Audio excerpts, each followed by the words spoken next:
از صدای سخن عشق ندیدم خوشتر، یادگاری که در این گنبد دوار بماند. این صدای دل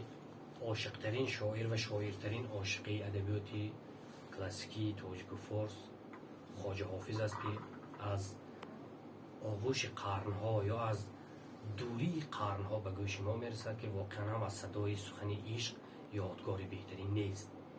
و چنین صدا، چنین نوا که سرشار از عشق بود، هم عشق زمینیه که ما و شما قریب همه اون عشق میورزیم و هم اون عشق الهیه که در ورزیدن آن یا دیر میکنیم یا نمیفهمیم یا درک نمیکنیم یا نصیب ما نمیشود. همین صاحب عشق که صدایش واقعا به این عشق توأم بود، شادروان دمیربگ عالیموف بود که امروز از روزی درگذشتش رسای اقصالپور می شود. محض همین سنه 5 فوریه او را از ما بود و ما هر سال اینک دیگر او جسمان با ما نیست، هر سال همین سنه را بدون حضور او جشن میگیریم. البته شما شاید سوال میدید که چرا جشن میگیریم، چرا امروز نمیگیریم؟ زیرا که دمیربگ از خوشبختترین جوانان یا از خوشبختترین انسانی سیاره بود که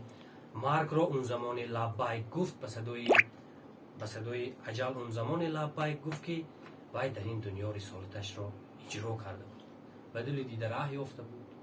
نیکی ورزیده بود، خیرخواهی کرده بود،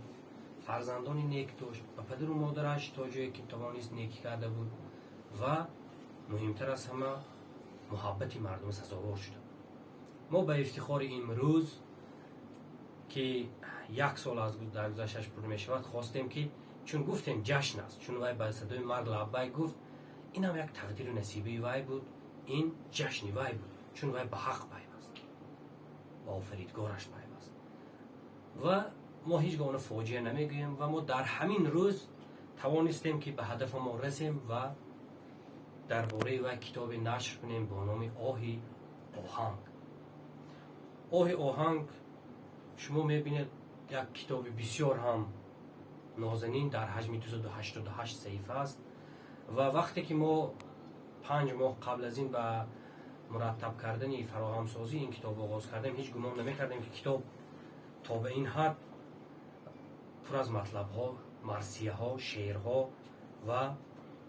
مهمتر از همه مقاله های بسیار بنیادی صنعتکاران، از همه مهم صنعت شناسان و یار و دوستانش می شود. کتاب از طرف نشریات ایرگراف چاپ شد و این اولین نسخهش همچون مژده همچون پیام است و من باور دارم که دوستان شما در حق این برادر دعا میکنید، پروردگار جویش رو روضه رضوان کرده باشد و من بسیار میخواستم که آماده شوید. باز یک مژده دیگر میرسونم به جز از این کتاب که 20 مارت شب روز نوروز میشود، نوروز عالم افروز. فکر میکنم معرفی کتاب در وطنش در غانچی یا شاید در ولایت سوق در یگان مرکز یگان فرهنگی یا مرکز هنری شاید معرفی این کتاب برگزار شود، چون 20 مارت در روز نوروز دمیربگ ارمغان نوروز، یگانه فرزند ارمغان نوروز برای پدر و مادرش بود که تولدش 20 مارت راست میاد. ما تا اون روز انتظار میشویم و از همتون دعوت میکنیم آماده شوید که معرفی که اعلان شد مؤلفان، چون الکی در نوشته که ما همراه این کتاب در فیسبوک گذاشتیم الکی روی خطی مؤلفان هستند، مؤلفان یارو دوستان صنعتکاران سراینده ها آماده شوند که فکر میکنم یک معرفی کنیم تا روحش بیشتر شاد شود و ما و شما کمترین ثواب اگر برسد وگرنه همه این تلاش های ما تنها به خاطر شاد کردنی روح او است و حقا که استاد لایق فرمودند تو گفتی ما زمین و آسمانیم، تو گفتی ما زمین و آسمانیم، تو گفتی صاحبی کون و مکانیم، ولی ما رفتگان را یاد ناریم، ولی ما مردگان را یاد ناریم، بدون که مرده تر از مردگانیم. سلامت باشید.